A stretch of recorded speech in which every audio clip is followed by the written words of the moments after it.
कभी अपने आप से पूछा है, क्या मैं सच में वही इंसान हूं जो बनना चाहता था, या बस इस भीड़ का हिस्सा बन गया हूं जहां सब दौड़ रहे हैं, बिना जाने की मंजिल कहां है। हम सब जिंदगी में कुछ न कुछ खोज रहे हैं, पैसा, कामयाबी, इज्जत। पर असली खोज इन सब से अलग है। वो है खुद को पहचानने की खोज। ज्यादातर लोग जिंदगी में वही करते हैं जो समाज उनसे उम्मीद करता है। डिग्री ले ली, नौकरी कर ली, जिम्मेदारियां निभा ली, लेकिन भीतर से खालीपन बना रहता है। क्योंकि हम दूसरों की उम्मीदों के हिसाब से जीते हैं, अपने मन की आवाज सुनना भूल जाते हैं। सच तो ये है, जिंदगी की सबसे बड़ी लड़ाई बाहर नहीं, अपने अंदर चलती है। जो इसे जीत लेता है वो दुनिया में कुछ भी कर सकता है। हर इंसान के अंदर एक आवाज होती है, धीमी लेकिन सच्ची। वो कहती है, तुम कर सकते हो। पर हम उसे सुन नहीं पाते, क्योंकि हमारे आसपास डर, शक और लोगों की राय का शोर होता है। समाज कहता है, इतने बड़े सपने मत देखो। लोग कहते हैं, अगर असफल हुए तो क्या होगा। लेकिन वो अंदर की छोटी सी आवाज बार बार कहती है, बस एक कदम बढ़ाओ। सफल लोगों ने यही किया।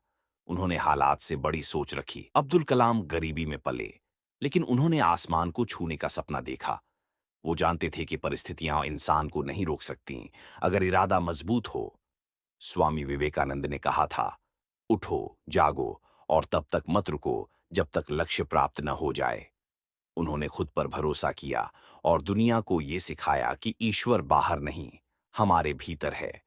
गौतम बुद्ध ने भी यही समझा कि असली शांति बाहरी सुखों में नहीं, बल्कि भीतर की जागरूकता में है।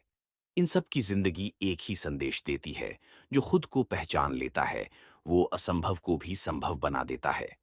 कभी कभी जिंदगी हमें रोक देती है, सब कुछ थम जाता है, उम्मीदें, रिश्ते, काम। लेकिन यही रुकना हमें खुद से मिलने का मौका देता है। जब सब कुछ बिखर जाए तो समझो, तुम्हारे नए रूप की शुरुआत हो रही है। एक बार अकेले बैठो और खुद से पूछो, क्या चीज मुझे सच्ची खुशी देती है? कौन सा काम करते हुए मैं समय भूल जाता हूं? यही तुम्हारी असली पहचान है। लोग कहते हैं मौके नहीं मिलते, पर सच ये है, मौके वहीं दिखते हैं जहां खुद पर विश्वास होता है। जो खुद को पहचान लेता है वो हालात से हारता नहीं। वो अपने डर को तोड़ता है, अपनी असफलताओं से सीखता है और फिर उठ खड़ा होता है, पहले से ज्यादा मजबूत। खुद को पहचानना मतलब यह नहीं कि तुम परफेक्ट हो। मतलब यह है कि तुम अपनी कमियों को जानते हुए भी आगे बढ़ने की हिम्मत रखते हो। हर सुबह आईने में देखो और कहो, मैं कर सकता हूं, मैं कोशिश करूंगा। धीरे धीरे यही सोच तुम्हारी ताकत बन जाएगी। दुनिया तुम्हें रोक सकती है, तुम्हें गिरा सकती है, लेकिन तुम्हें हराने की ताकत सिर्फ तुम्हारे पास है। क्योंकि जब तुम खुद को पहचान लेते हो तो किसी मंजूरी की जरूरत नहीं रहती। तुम्हारी पहचान, तुम्हारी सोच, तुम्हारा विश्वास, यही तुम्हारी असली ताकत है। खुद को पहचानो, क्योंकि जब तुम अपनी असली शक्ति को समझ लेते हो तो जिंदगी भी तुम्हारे साथ चलने लगती है। याद रखो, तुम कर सकते हो। तुम्हारे अंदर वही ताकत है जो सपनों को हकीकत बना सकती है। The power is with in you. Just know your self.